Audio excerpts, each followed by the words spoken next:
Graça e paz, Igreja do Avivamento. Então, acabaram-se as eleições, né? E aí o que acontece? Nós não sabemos o que acontecerá amanhã, né? Porque alguns acham assim: olha, os governos, prefeitos estão só esperando acabar as eleições para tomar alguma medida em relação às igrejas. Todavia, acreditamos que Deus está no controle. Nós não podemos viver em função dessas ameaças, ou supostas ameaças, né, de que acontecerá com a igreja.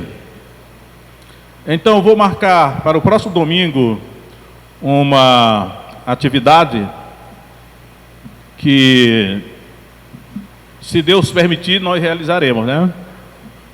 Os irmãos sabem que nós estamos realizando pela manhã uma rede de crianças. Todavia, eu senti no meu coração que nós devemos voltar a ter um culto pela manhã, né? Naquela época que nós temos o culto pela manhã, eu sempre disse para os irmãos, o único dia da semana em que nós damos as primícias do tempo para Deus é o domingo, né? Havia antigamente a escola bíblica dominical, todas aquelas coisas, né? Mas em decorrência de toda a mudança que aconteceu na igreja, a eclesiologia da igreja, eclesiologia tem que ser da igreja, ficou um vácuo no domingo pela manhã. Eu mesmo acostumei-me desde o dia da minha conversão, a ir para a escola bíblica dominical, e era assim, a escola bíblica dominical, aí tinha o culto na sequência, né? Acredito que a Igreja Batista do Bosque ainda mantém 2 cultos pela manhã, porque aquele irmão mais antigo, né, Joel? Eles se acostumaram a ir para o culto pela manhã, né? Então, próximo domingo, 9 horas da manhã, nós estaremos aqui para realizar um culto a Deus. E é um culto assim, com mais liberdade na questão do ensino, porque eu já, da outra vez eu até falei, não sei se algum dia os irmãos praticaram isso, mas que sempre há a possibilidade para os irmãos trazerem algumas perguntas que eu poderia responder durante aquele culto, que haverá maior liberdade, mais tempo para o ensino da palavra, para tirar as dúvidas doutrinárias a respeito da Bíblia, né? Então, marque aí na sua agenda, vamos botar o aviso nas redes sociais, próximo domingo, culto. É o culto, eu não quero nem dar nome para esse culto, porque se colocar assim, culto tal, aí eu, não, mas aquilo ali é só para quem quer, é só para quem está interessado no estudo da Bíblia. Não, é um culto para adorar a Deus, né? Adorar a Deus e cumprir o princípio das primícias, que é as primícias do nosso tempo para Deus, pela manhã. Então os irmãos vão aí lembrando disso, porque assim nós o faremos, né? Se Deus o permitir. Então hoje, irmãos, eu quero falar aqui, eu estou me acostumando a que vocês projetem ali, né? Eu tirar a cara aqui da Bíblia para projetar lá. Mas coloque aí na tela Atos capítulo 16, versos 14 e 15. Vamos ver aí. Vou tentar me acostumar aqui com ficar mais dinâmico, né?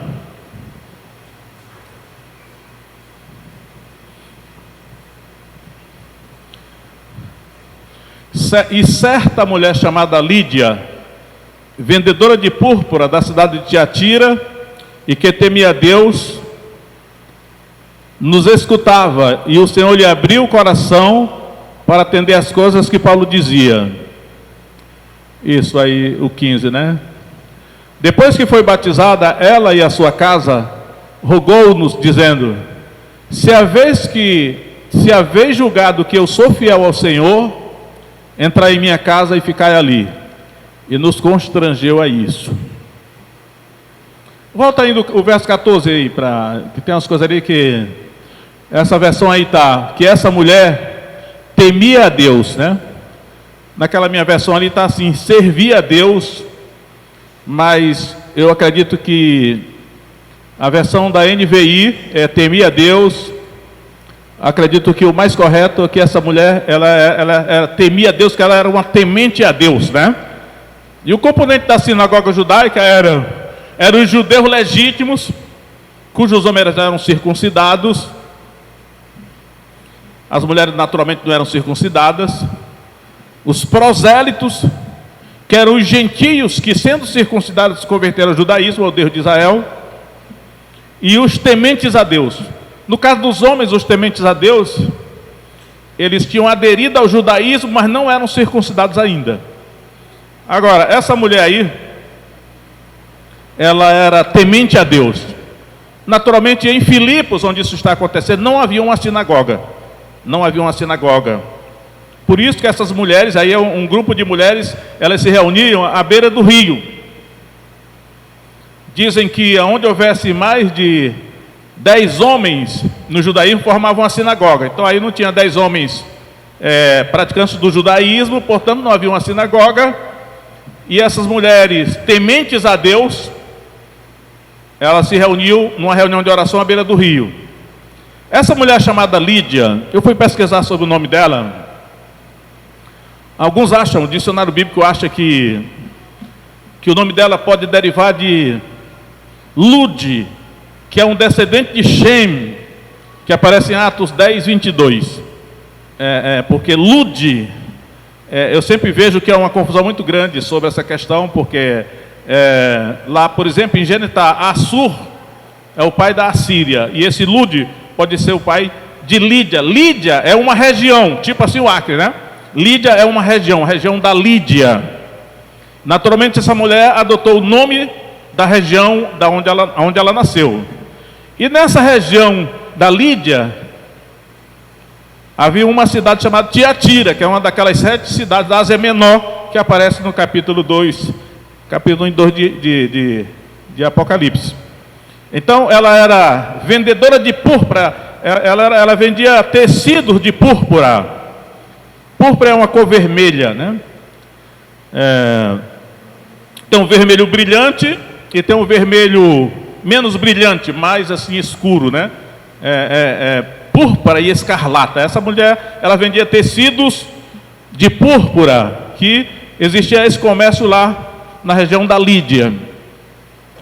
E aí, essa mulher foi salva, porque ela estava em Filipos agora, ela era da Ásia Menor, cuja capital era Éfeso, e agora ela estava na Macedônia, cuja primeira cidade alcançada ali pelos missionários foi Filipos, era onde ela estava agora, naturalmente em função do seu negócio de tecidos.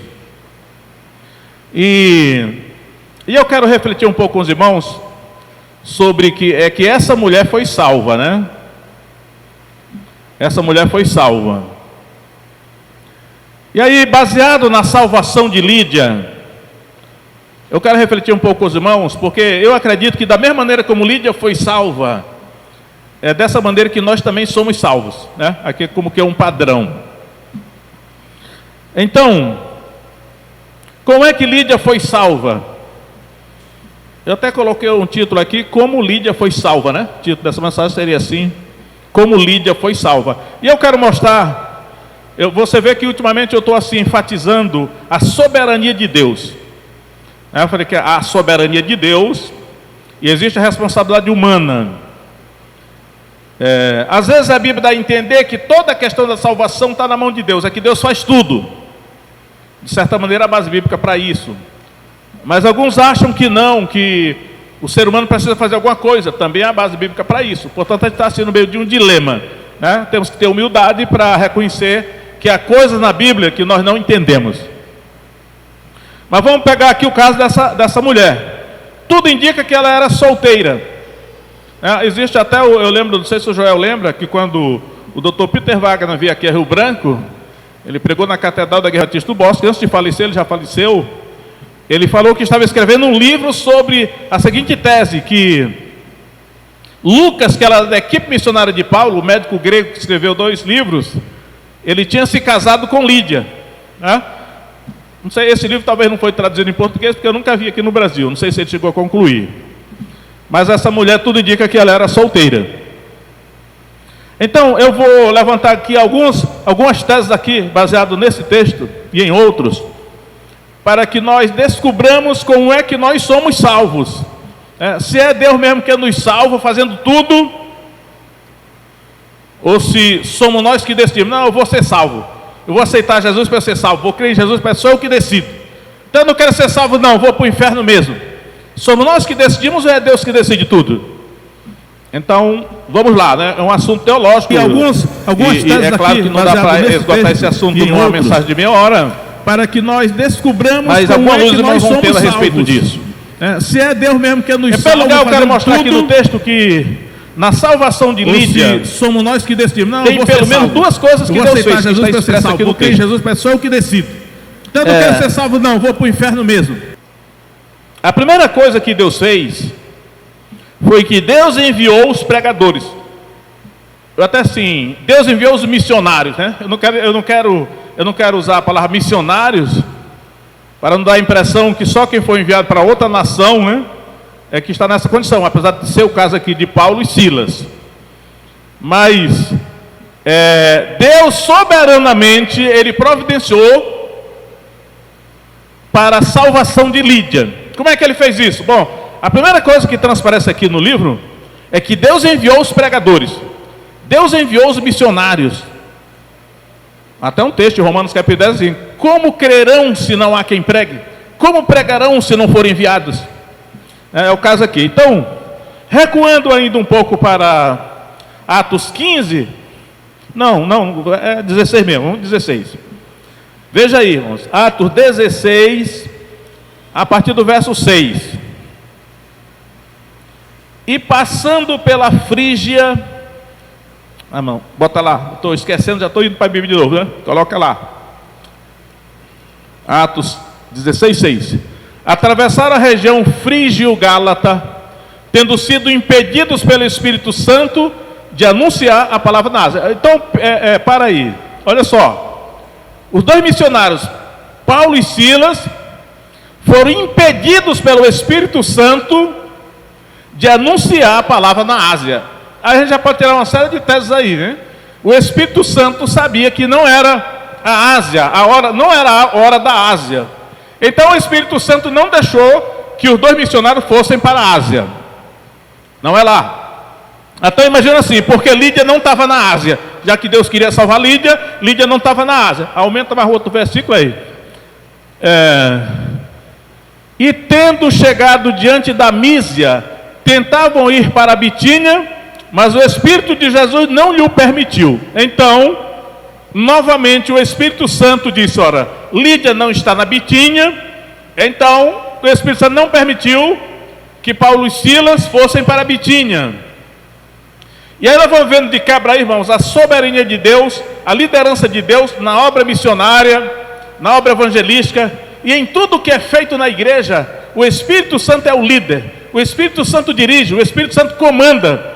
Então, a liderança imediata do Espírito Santo na obra de Deus é essencial, porque se nós fizermos as coisas pela nossa própria cabeça, nós vamos errar. Aí vai. Então passaram pela Mísia e desceram a Troade. Continua.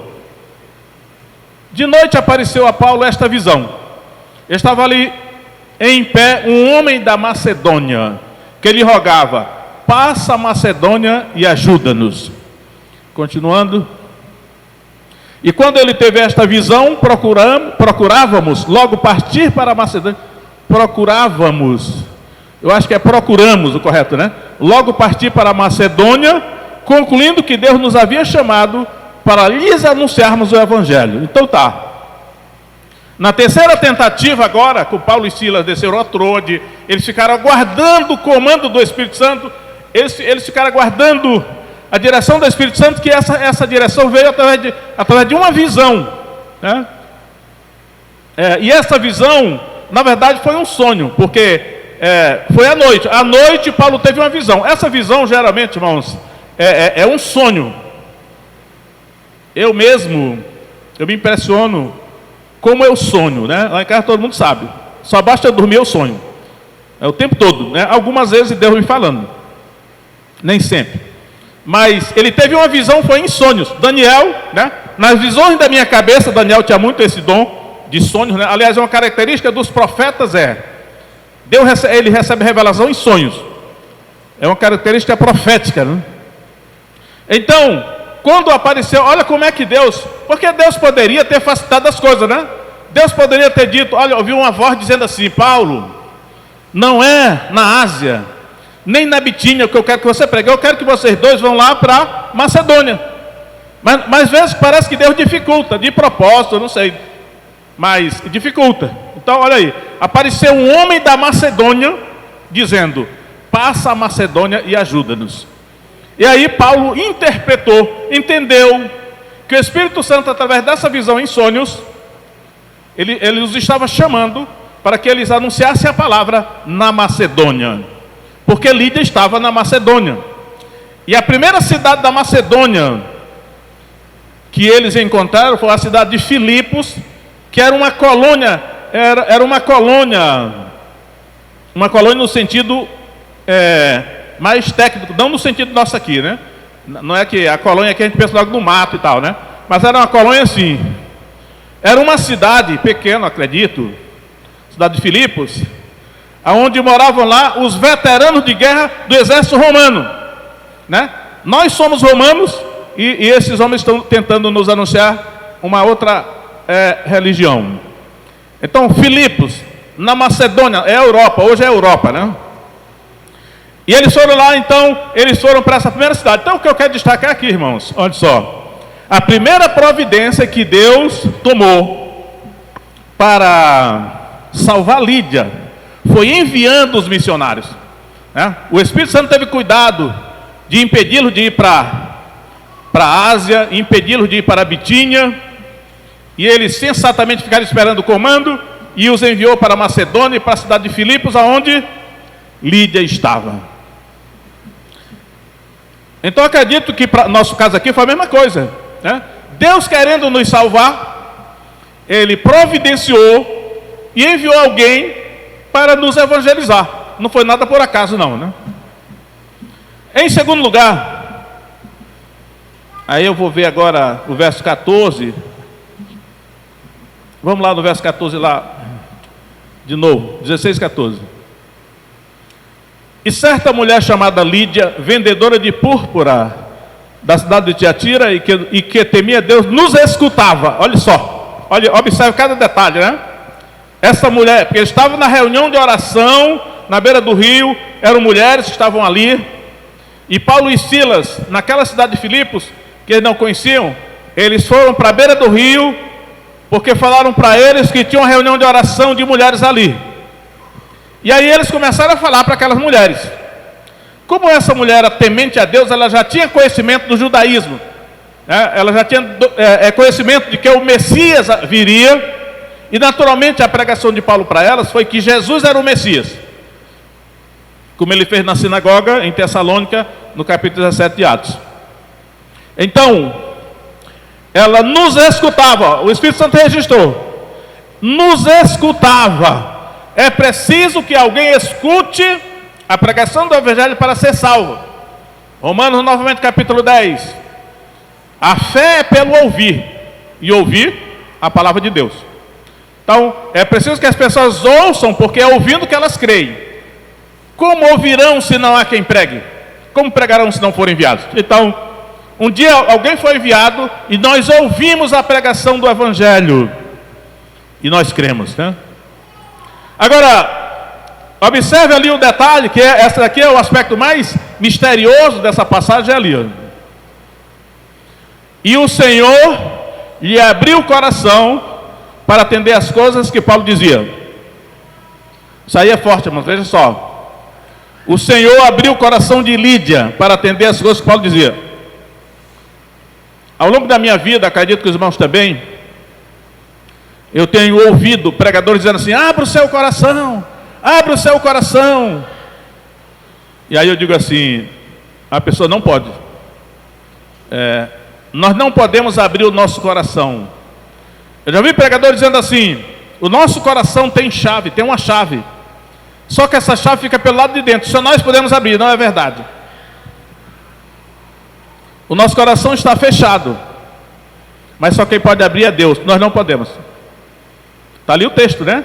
O Senhor abriu o coração de Lídia para ela atender o que Paulo dizia. Agora, se o Senhor não tivesse aberto o coração de Lídia, ela jamais quereria. Por que ela não quereria? Porque ela estava, primeira coisa, morta em delitos e pecados. Essa é a condição que o Novo Testamento descreve do ser humano. Ele está morto em delitos e pecados. Um morto não pode fazer nada. Efésios capítulo 2, né? A partir do verso 1 que diz isso. Agora coloca ali na tela, segunda carta aos Coríntios, capítulo 4, verso 4.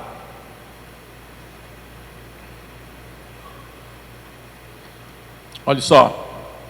Nos quais o Deus deste século cegou os entendimentos dos incrédulos, para que lhes não resplandecesse a luz do evangelho da glória de Cristo, o qual é a imagem de Deus. Então, o Deus deste século, há muitos anos, eu ainda novo convertido, acredito eu li um livro onde um pastor escrevia assim: o Deus deste século é o dinheiro. Aí eu fiquei pensando, poxa, mas é o dinheiro? Naturalmente, algumas pessoas assim, muito tradicionais, elas têm medo de reconhecer a ação sobrenatural invisível que jaz por trás dos problemas, né?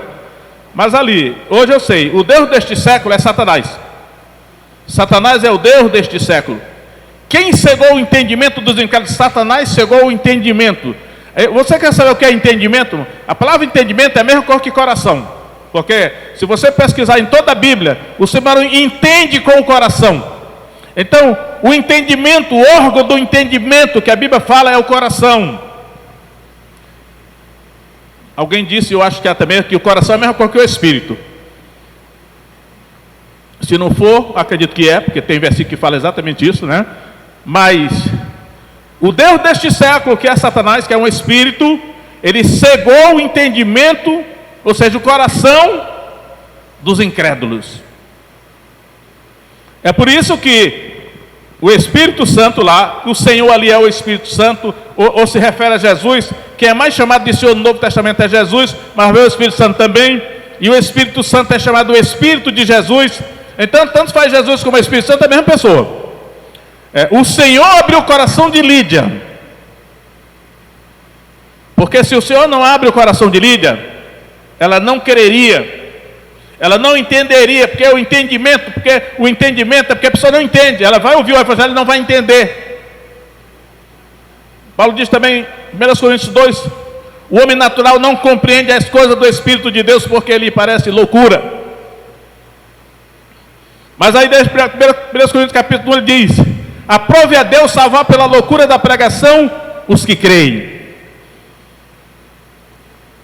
Então, pode voltar lá para 16:14. Então, irmãos, essa coisa aqui que Deus abriu o coração de Lídia é o centro dessa questão. O cerne dessa questão é que Deus abriu o coração de Lídia assim. Quem foi que salvou Lídia? Deus salvou Lídia. Independentemente de qualquer outra coisa, foi Deus que mandou os missionários e chegou lá e ele abriu o coração dela para que ela cresce, para que ela entendesse o seguinte, que ela era uma pecadora, que ela estava condenada ao inferno, e que só crendo em Jesus ela poderia ser salva. Isso o homem natural não entende, se Deus primeiro não abriu o coração dele. Hoje eu não insisto mais com ninguém para crer em Jesus. Por quê? Porque eu sei que a minha insistência é inútil. Se o Espírito Santo não abrir o coração dela, não adianta a minha eloquência, ela não vai querer, ela não vai entender, ela está cega.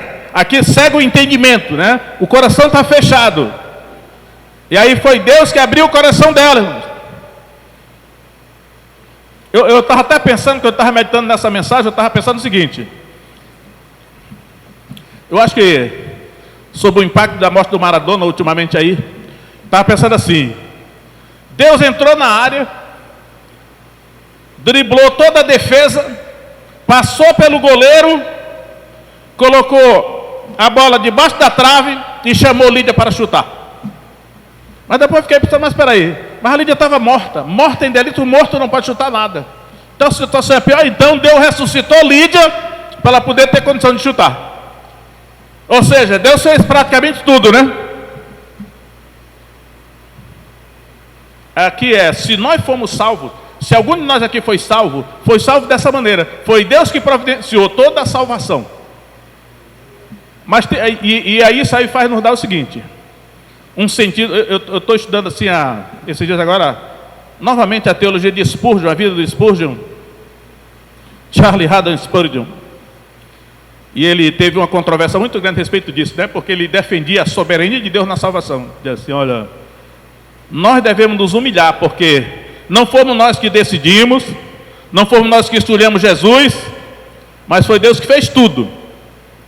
Mas, para a gente não ser assim, aí nós não somos, não vou nem usar essa palavra aqui, porque é uma palavra teológica, não vou gerar problema, mas para não dizer que nós precisamos fazer alguma coisa, depois que o Espírito Santo iluminou, depois que o Espírito Santo abriu os olhos, aí nós tínhamos condição de fazer alguma coisa, ou nos ressuscitou, aí vem, Deus fez duas coisas, eu estou querendo enfatizar essas duas coisas aqui, enviou os missionários, e abriu o coração de Lídia, a mesma coisa conosco. Mas a partir daí teve algumas coisas que Lídia fez, que aí eu quero mostrar para os irmãos aqui.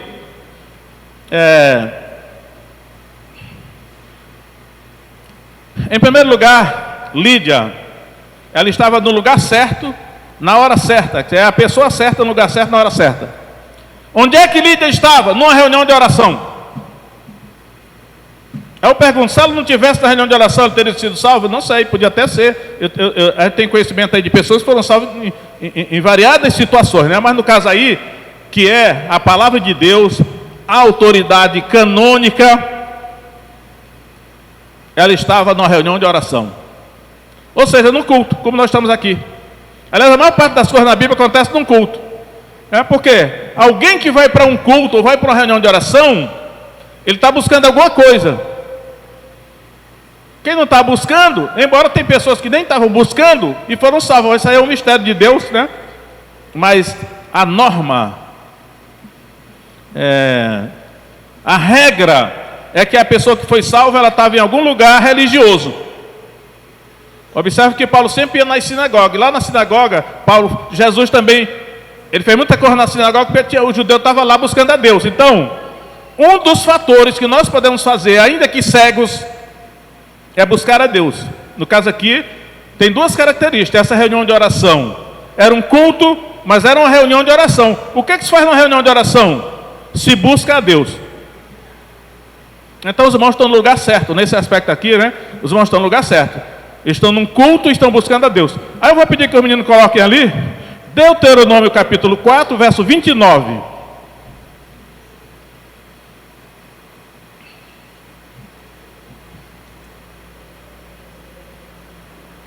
Olha lá, aí estou dizendo, Deus está falando para Israel, aí Deus está falando para o seu antigo povo, não é para a igreja. Aí eu tenho que dizer isso porque eu vejo que pregadores aí usam determinadas passagens do Antigo Testamento que se refere a Israel e não à igreja, para a igreja, não é o caso. Então, ele está falando com Israel, mas o princípio é o mesmo, olha só. Que ele está dizendo assim, olha, se vocês não me obedecerem e transgredirem os meus mandamentos, eu vou enviar vocês para todas as nações da terra. Aí ele vai dizer isso aí, ó. Mas de lá buscarás ao Senhor teu Deus e o acharás quando o buscares de todo o teu coração e de toda a tua alma. Esse é um dos princípios. Será que Lídia estava se enquadrando nessa? Ela estava buscando a Deus. O outro versículo coloca lá, Jeremias 29, 12.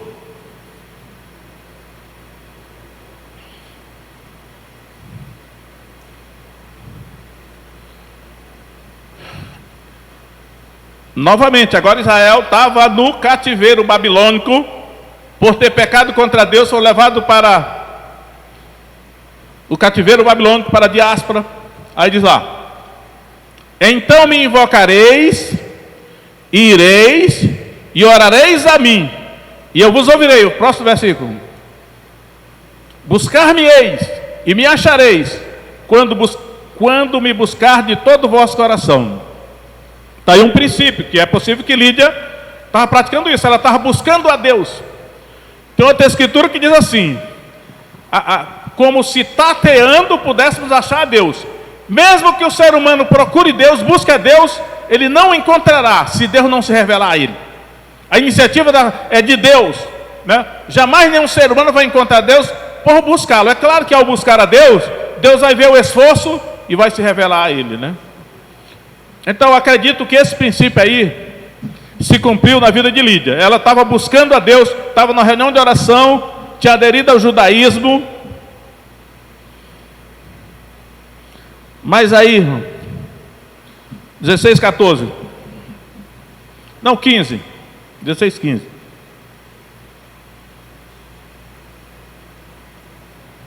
Depois que foi batizada, parou aí. Depois que foi batizada, essa questão do batismo, eu estou sempre recapitulando essa questão do batismo, porque percebo, por exemplo, estudando agora sobre Spurgeon, ele se meteu em algumas controvérsias no final da vida. A controvérsia do meio foi sobre a regeneração batismal. E é um assunto que eu, por ser batista, não só por ser batista, né? Mas eu sou batista.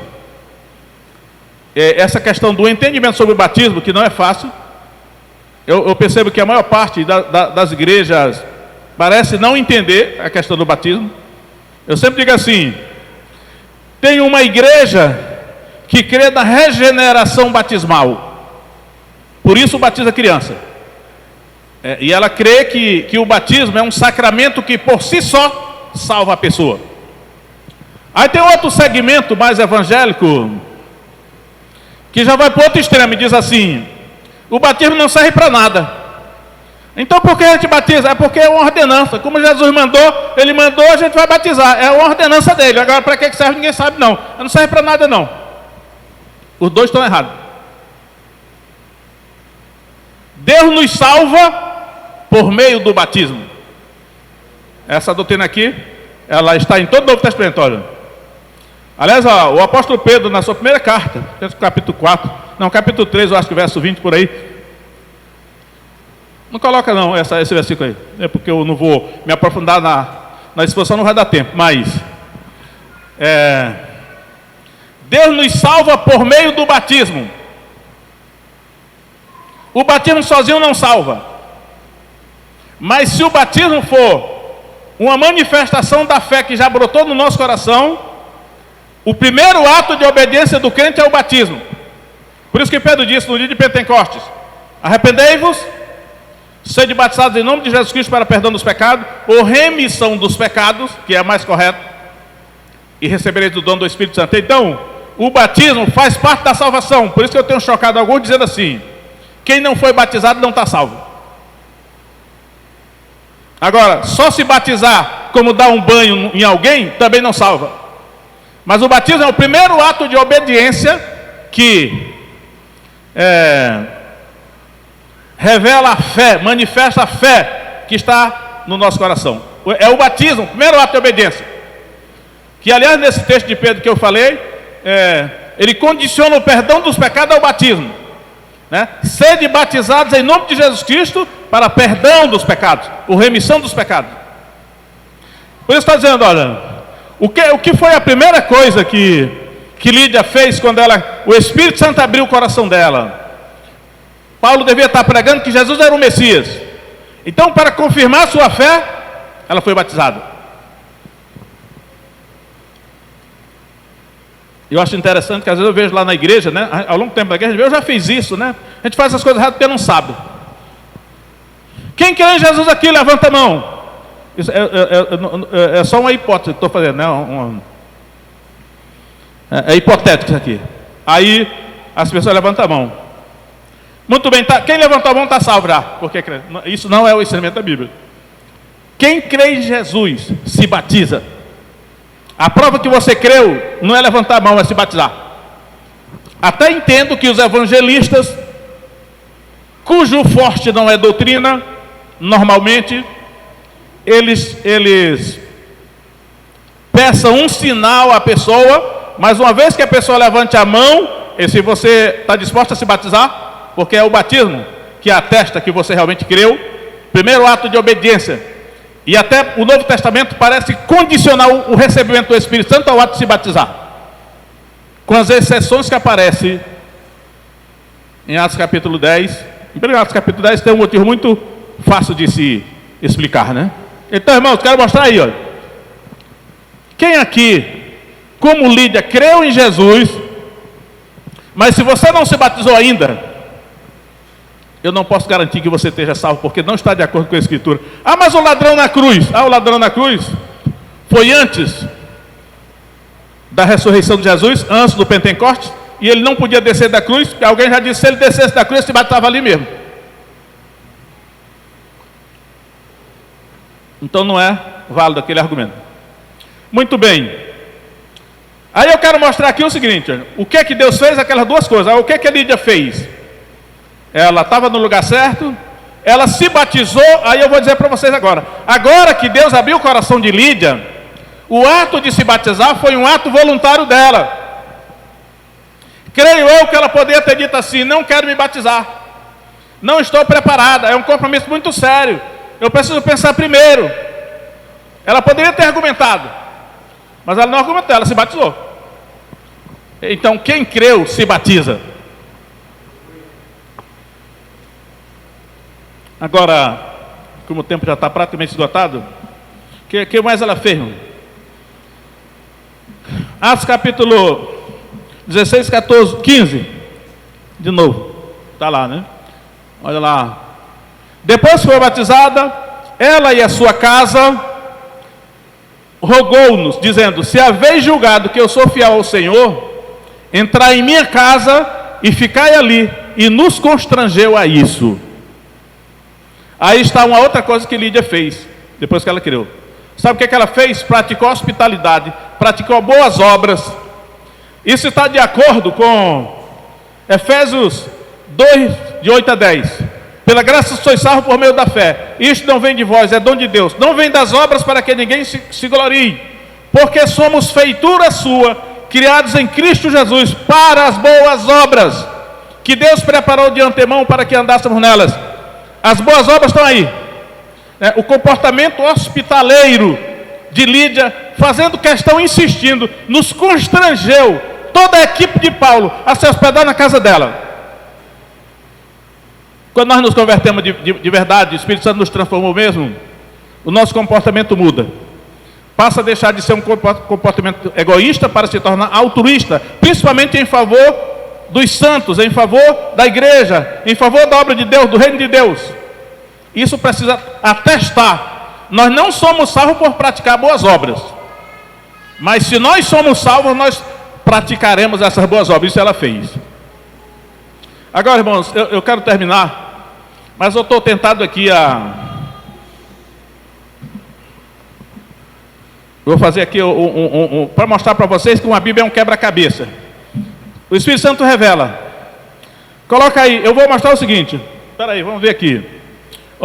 Depois que foi batizada, ela e a sua casa. Quem foi batizar? Só ela? Não, ela e a sua casa, toda a família. Naturalmente a casa constituía de empregados, né? Se ela não era casada, tinha um bocado de gente naquela casa. Ela provavelmente era uma pessoa de posses. Foi com toda a família. A casa, oikos, Novo Testamento chama. Agora eu quero mostrar assim, por causa disso, que Deus, Ele quer trabalhar com famílias, né? Eu hoje não estou falando do carcereiro de Filipe, mas quando o carcereiro de Filipe pergunta a Paulo, varões e irmãos, que faremos? Ele disse assim, crê no Senhor Jesus Cristo e serás salvo tu e a tua casa. Eu quero mostrar para vocês que Deus quer salvar toda a nossa família, porque Deus quer fazer aliança com a família toda, famílias inteiras. Então, se tem alguém da sua família que ainda não é crente em Jesus, não é o que Deus quer. Lute para que essa pessoa seja salva, porque Deus quer. Para provar isso, eu quero mostrar alguns versículos aqui. Coloque aí na parede. Mateus 4, 18.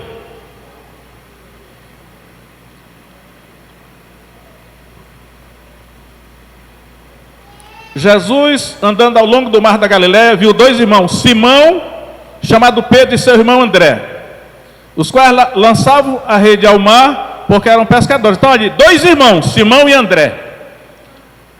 Agora, o verso 21. E passando mais adiante, viu outros 2 irmãos, Tiago, filho de Zebedeu, e seu irmão João, no barco com seu pai Zebedeu, consertando as redes, e o chamou. Então, mais 2 irmãos, Tiago e João. Aí está aí o irmão, mais 2 duplas de irmãos, né? Agora, vamos ver agora,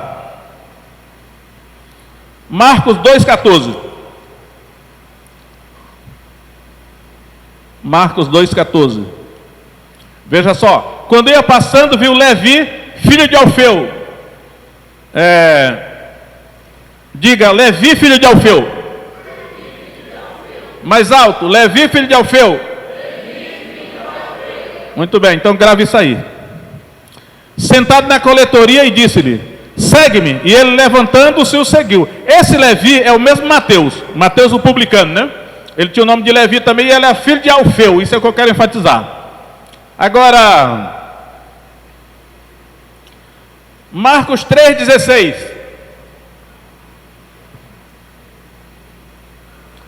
Designou, pois, os 12, a saber, Simão, a quem pôs o nome de Pedro, continua.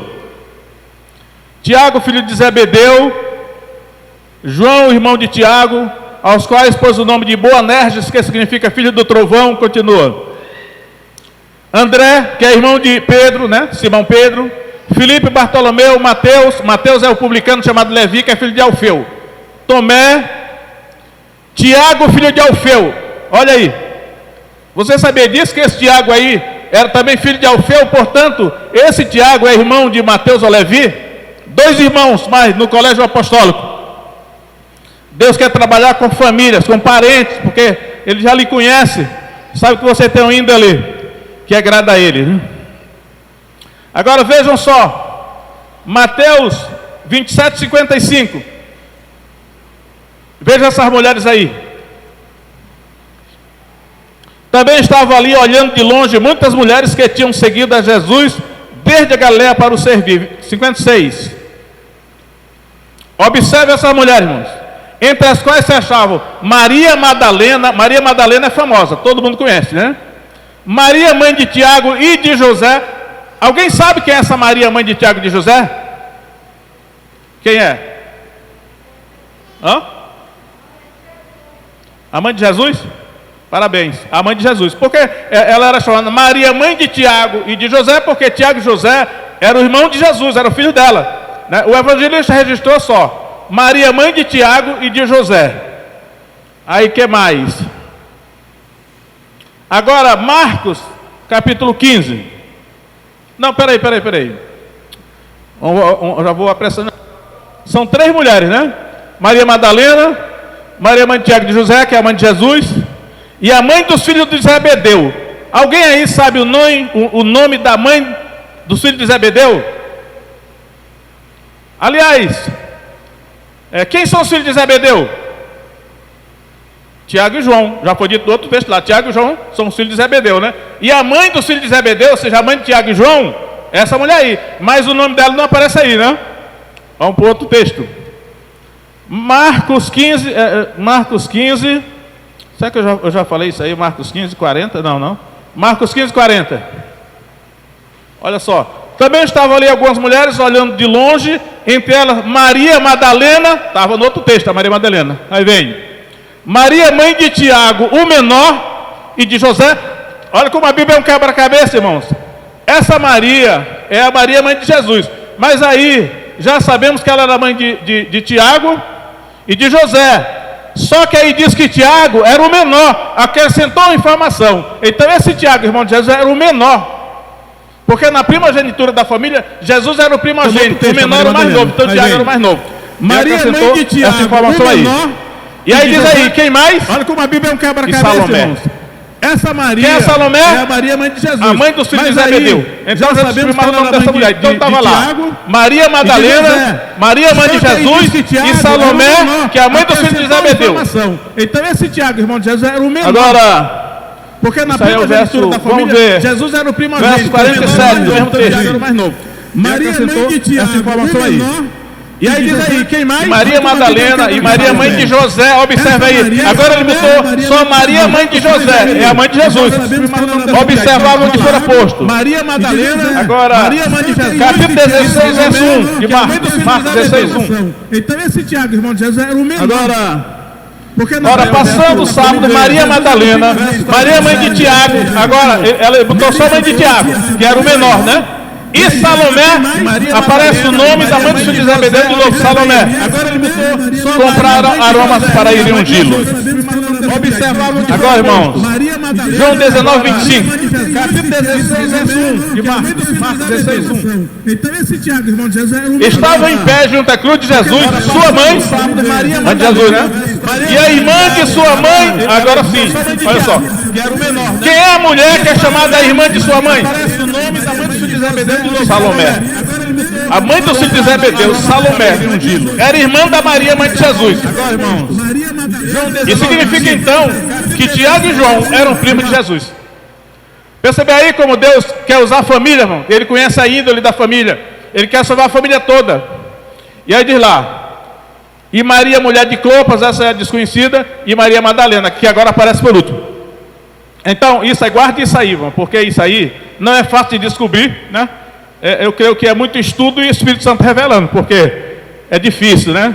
Mas o certo é que quando Lídia foi batizada, ela e a sua casa, ainda que ela não tivesse filhos, porque talvez ela era solteira, mas empregado, parente, o que fosse ali, foi toda a casa dela que se converteu para servir a Deus, né? Então, Deus quer salvar a sua família, Deus quer salvar todos os seus parentes, seja parente consanguíneo, seja parente por afinidade. E por afinidade é por meio de aliança, né? Não é consanguíneo, mas é por aliança. Então, foi assim que Lídia foi salva, é assim que nós somos salvos. E devemos, se você está aqui hoje, provavelmente o Espírito Santo pode ter lhe trazido. E tudo mais que Deus trabalha na nossa vontade também, né?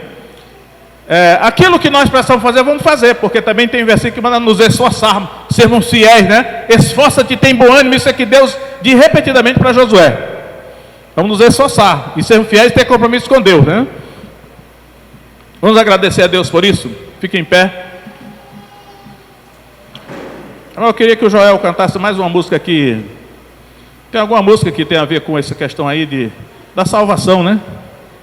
Vamos ver, vamos cantar uma música aí, aproveitar que o Joel está aqui hoje. Sei que já está passando do tempo, mas depois você assiste o Fantástico, né?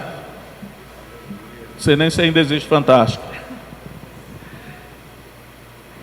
Glória a Deus. Responsabilidade, viu, pastor? Ministrar depois de uma palavra dessa assim. Glória a Deus.